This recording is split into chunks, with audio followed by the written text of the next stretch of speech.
तो यहां पर अभय दुबे, शुरुआत आपसे करता हूं। मन की बात, जनता के मन की बात क्या है, किन मुद्दों का आप जोर देख रहे हैं? और ये सवाल मैं इसलिए पूछ रहा हूं क्योंकि मैं कुछ दिनों से अब यहां कर्नाटक में हूं। मुझे एक फर्क साफ दिखाई दे रहा है, दो मुख्य दलों में जहां लड़ाई सीधी दिखाई दे रही है। बीजेपी राष्ट्रीय मुद्दों को भी तरजीह देती दिखाई दे रही है, जबकि कांग्रेस स्थानीय मुद्दों पर अभी चिपक रही है। आपकी सेंस क्या? हिमाचल प्रदेश के चुनाव में और कर्नाटक के चुनाव में काफी समानताएं हैं। हालांकि दोनों राज्य बिल्कुल अलग अलग तरह के हैं, लेकिन हिमाचल प्रदेश में भी भारतीय जनता पार्टी ने राष्ट्रीय मुद्दों पर जोर दिया था और भारतीय जनता पार्टी की सरकार के खिलाफ वहाँ एंटी इनकम्बेंसी भी थी। वहाँ के मुख्यमंत्री भी लोकप्रिय नहीं थे और भाजपा के अंदर बहुत आपसी सिर फुटबॉल भी बहुत। उसी तरीके से कर्नाटक में भी वो राष्ट्रीय मुद्दों पर जोर दे रहे हैं, कांग्रेस स्थानीय मुद्दों पर चुनाव लड़ रही है और भाजपा के अंदर की गुटबाजी काफी जबरदस्त है।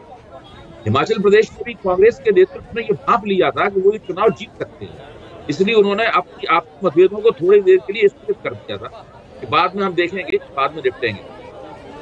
कर्नाटक में भी कांग्रेस के नेतृत्व में जो आपसी झगड़ा है उसको उन्होंने अभी ऐसा लगता है देखने में तो उन्होंने स्थगित कर दिया और वो एक तरह से आपस में मिलजुल कर चुनाव लड़ रहे हैं। तो ये वहां पर स्थिति है और भारतीय जनता पार्टी तो अब हर प्रादेशिक चुनाव को लोकसभा के चुनाव को रिहर्सल की तरह देख रही है।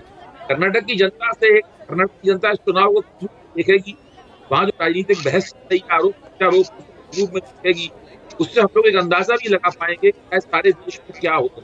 तो ये नहीं कह रहा हूँ सारे देश में हर जीत का फैसला कैसा होगा ये कर्नाटक के चुनाव नतीजे पता चलेगा, लेकिन भ्रष्टाचार का इल्जाम जो कांग्रेस सरकार पर लगा रही है, राष्ट्रीय स्तर पर विपक्ष भी भाजपा की सरकार पर भ्रष्टाचार का आरोप लगा रहा है, मोदी की विपक्ष पर भ्रष्टाचार का इल्जाम लगा रहे हैं, लगभग वैसी ही बहस कर्नाटक हो रही है। तो देखना यह है कि कर्नाटक का वोटर किस तरफ फैसला करता है।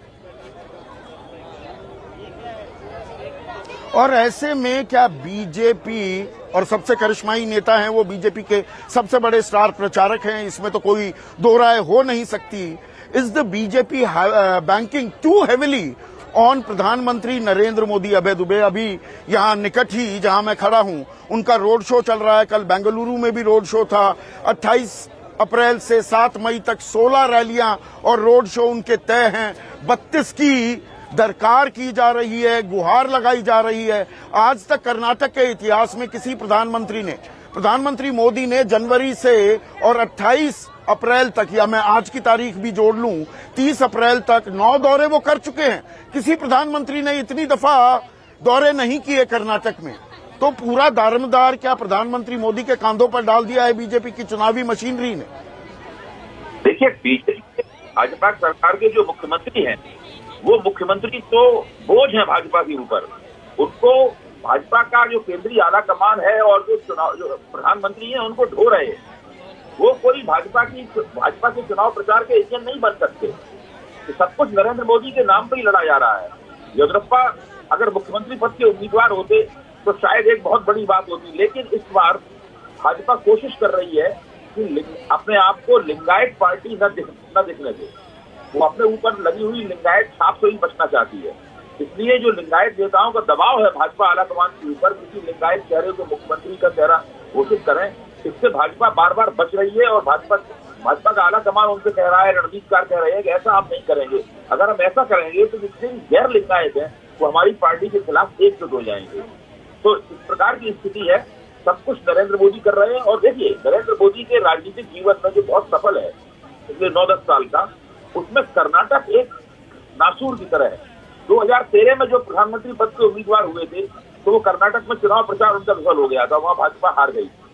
और भाजपा की जो कर्नाटक की जो भाजपा है वो भी आला कमान की बात इतनी आसानी के साथ नहीं मानती। यहाँ पे आला कमान को अपने सामने झुका लेती है। तो काफी कुछ समस्या है भाजपा के केंद्रीय रणनीतिकारों और कर्नाटक भाजपा के बीच में।